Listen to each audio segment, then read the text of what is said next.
शुक्रिया मीर हिलाल हांजूरी तफसील बताने के लिए। लेकिन नाज़रीन बताएं, अब बात करेंगे जांबाज सिपाहियों की, जम्मू कश्मीर के रखवालों की। ये वो रखवाले हैं जिन पे हमें नाज भी होता है, लेकिन कभी कभी ये ऐसा भी कुछ कर जाते हैं कि शर्म से सर भी झुक जाता है। कुछ मामलात ऐसे भी हैं, पाजी से लेकर हाल तक इस पुलिस में कुछ ऐसे भी लोग हैं जो खाकी का खून भी करते हैं, और कई बार इस पर सवाल भी उठे। कल ही का सवाल आपको याद होगा, कल श्रीनगर के एक जाने माने मुअल्लिज, एक कार्डियोलॉजिस्ट की पिटाई की जाती है, सरेआम उसकी पिटाई की जाती है, पुलिस थाने में उसे बंद रखा जाता है, और उस पर जब सवाल उठते हैं तो रियासती पुलिस के सरबराह भी उस पर बात करते, कहते किसी को बख्शा नहीं जाएगा। लेकिन आज भी कुछ ऐसा ही हुआ। आज बांडीपोरा की बात है, सोशल मीडिया पर वायरल हुआ एक वीडियो। ये किसी आम शख्स का नहीं है, ऐरा गैरा नथु खैरा कोई इल्ज़ाम नहीं लगा रहा है, बल्कि ये डिस्ट्रिक्ट का senior most officer health department का सीएमओ इल्ज़ाम लगा रहा है। और बांडीपोरा का सीएमओ इल्ज़ाम लगाते हुए बता रहा है कि जब ऐसा होगा तब वैसा कैसा होगा।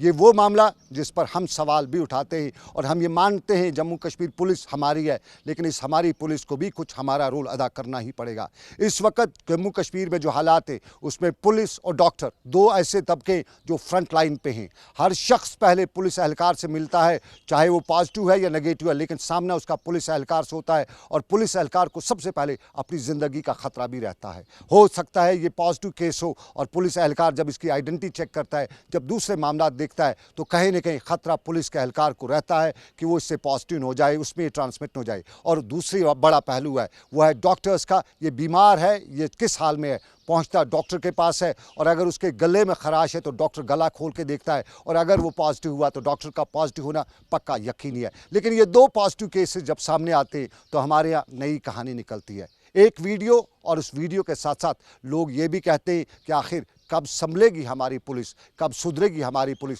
कब हमारा फ़ख्र से सर ऊंचा होगा, हम शान से कह सकें कि हमारी पुलिस है। वो अलग बात है कि कल डीजी पुलिस ने भी बोला, लेकिन आज भी बोलते बोलते बात बोलती तक ही रह गई।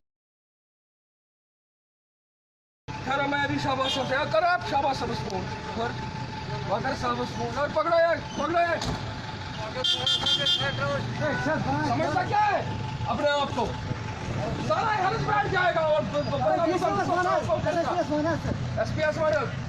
दिखाई नहीं देता है हेल्थ की गाड़ी है, ये दिखाई नहीं देता है सीएमओ की गाड़ी है। हेल्थ वालों को रोकते हैं, डॉक्टरों को तंग करते हो आप लोग। कल भी एक डॉक्टर को पीटा हुआ श्रीनगर में। अब किस खेत की मूल्य हो? हम क्या अपने लिए जान निकलते हैं? जान जोखिम में हमने डाला है। ये वीडियो सोशल मीडिया पर है, और सोशल मीडिया पर हो रहे वायरल इस वीडियो के नीचे जो कुछ भी लिखा जाता है उस पर हमें बहुत ज़्यादा अफसोस है, बहुत ज़्यादा दुख है, क्योंकि अपनों पे ये सब कुछ इल्ज़ाम लग रहा है, और अपनों पे जब इल्ज़ाम लगे, जब अपनों पे गिला आ जाए तो बहुत दुख होता है। लेकिन श्रीनगर में डॉक्टर भी अपना दुख जता रहे थे। श्रीनगर के हॉस्पिटल में दुख जताते हुए बता रहे थे कि उन्हें उम्मीद है कि इंक्वायरी होगी, और तहकीकात में जो भी सामने आएगा उससे सख्त से सख्त सज़ा दी जाएगी। इस वक्त श्रीनगर की बात की जाए तो श्रीनगर में हर तरफ वीडियो कैमरास लगे हुए हैं, उनमें भी जो सबूत है वो निकल सकते हैं। डॉक्टर की गलती है या पुलिस के एहलकार की गलती है, ये सामने आ जाएगा। इंक्वायरीज़ पे कश्मीरी कम भरोसा करते हैं, क्योंकि इंक्वायरीज़ बताई जाती हैं लेकिन उनका आउटकम कुछ नहीं होता है। और अगर इंक्वायरीज़ होती तो मागाम यानी नारबल में पिछले दिनों जिस बच्चे का कत्ल हुआ उसकी इंक्वायरी का भी सरकार ने कहा था 1 महीना गुजरने को है, अभी तक इंक्वायरी रिपोर्ट नहीं आई है। वहाँ मरे हुए की रिपोर्ट नहीं आई, यहाँ थप्पड़ मारने पर क्या रिपोर्ट आएगी, क्या इंक्वायरी होगी,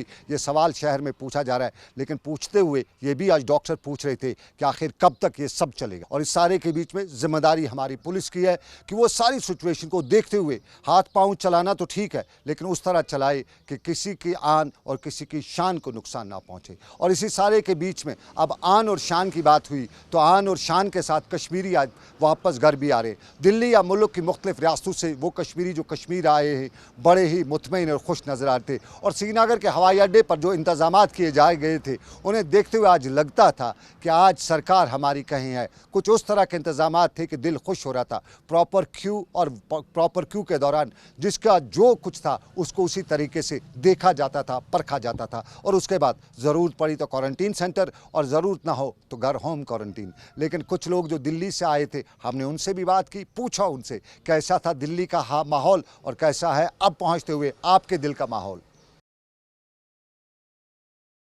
7:30 बजे की फ़्लाइट थी, वो हो गई एक 12:20 पे, बहुत डिले हो गया। दिल्ली में डिले हुआ। तो बाकी दिल्ली तक एयरपोर्ट तक पहुंचने में किस तरह के इंतजाम थे? दिल्ली सरकार ने इंतजाम किए थे? कुछ नहीं किया था, कुछ नहीं किया तो था। आप कैसे एयरपोर्ट तक पहुंचे? हमने खुद गाड़ी की थी, जी। खुद गाड़ी की अच्छा, थी। उसके बाद श्रीनगर के हवाई अड्डे पे किस तरह के इंतजाम थे? ठीक थे वहाँ पर, ठीक थे, श्रीनगर के हवाई अड्डे पे ठीक थे, इंतजाम? बहुत अच्छे इंतजाम, यहाँ एडमिनिस्ट्रेशन आपका पूरा टेस्ट वगैरह सब कुछ आराम से ले रही थी? अच्छी तरह ले ली थी। बहुत खुश है श्रीनगर बहुत पहुंच- खुशी, बहुत खुशी। ये 3 महीने आप दिल्ली में लॉकडाउन में रहे, किस तरह के हालात थे? बहुत 3 महीने? मुश्किल, बहुत मुश्किल, बहुत मुश्किल, मतलब क्या क्या मुश्किल आता है आपको? बहुत मुश्किल, निकलने में मुश्किल, मिलने भी मुश्किल होता था। कश्मीर की याद आ रही थी बहुत। दिल्ली की सरकार कोई मदद कर रही थी? ना ना, कुछ नहीं, कुछ नहीं, कुछ नहीं, नहीं, वहाँ बताया जाता है राशन मिलता है आपको? नहीं, कुछ नहीं मिला हमको, कुछ नहीं मिला हमको।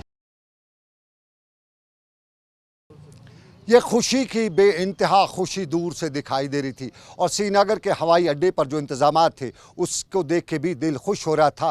हर सरकार का हर पुर्जा, वहाँ का नोडल अफसर, वहाँ का एडमिनिस्ट्रेटर, वहाँ जितने भी लोग थे, डिस्ट्रिक्ट इंतज़ामिया के लोग थे, डीसी था, तुफ़ैल मत्तू था और महमूद अहमद थे, सब लोग जिस जान फिशानी से काम कर रहे थे, लगता था कि एक उम्मीद है कि सही सब कुछ चलेगा। लेकिन सही सब कुछ बाहर भी नहीं चल रहा है। वो तो जो मुल्क की मुख्तलिफ रियासतों में वो आते हुए खुशी का इज़हार कर रहे थे, लेकिन जो यहाँ पे फंसे हुए हैं, जो मुल्क के मुख्तलिफ इलाकों में और कश्मीर में मजदूरी करने आए थे, वो यहाँ पे फंसे हैं, उनकी दाद रसी करने की भी ज़रूरत है। एक कॉल हमारे को आती है और ये कॉल बिहार के एक शख्स करते हैं और बताते हैं कि उनकी बात भी अरबाब इक़दार तक पहुँचाई जाए। बात पहुँचाते हुए हम उनकी कॉल को बराह रास्त नशर करते हैं, इस उम्मीद के साथ कि शायद उतर जाए तेरे दिल में मेरी बात।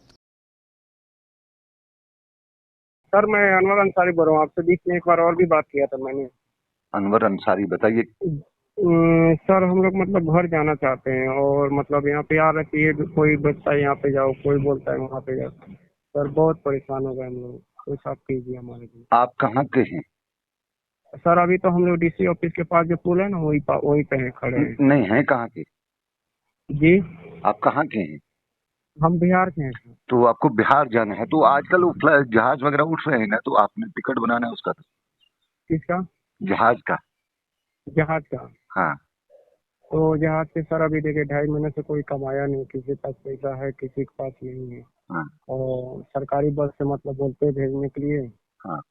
तो सर इनके पास जाते तो बस वाले पास जाते बोलता है डीसी ऑफिस के पास दिखाओ। हाँ। तो यहाँ पे आते हैं तो मार के भगा देते हैं सर, कोई नहीं सुनता। आप डीसी से मिलो एक बार में, उससे मिलो, उससे बताओ। अंदर जाने एंट्री नहीं करने देते, अंदर हम लोग को जाने नहीं देते। बाहर जो पुलिस वाला खड़ा होगा उसको परेशानी अपनी बताओ कि हम पास के लिए ऐसे डीसी आपके पास जा रहे हैं, उनको बताओ, वो समझ जाएगा, वो छोड़ देगा आपको। जी हाँ। अगर वो नहीं, अब मैं इतना है, मैं आपकी खबर कर सकता हूँ। जी। तो लेकिन आपको तो डीसी से मिलना पड़ेगा, डिव काम से मिलना पड़ेगा। इंटर स्टेट पास है, ये डिव काम से मिलना पड़ेगा।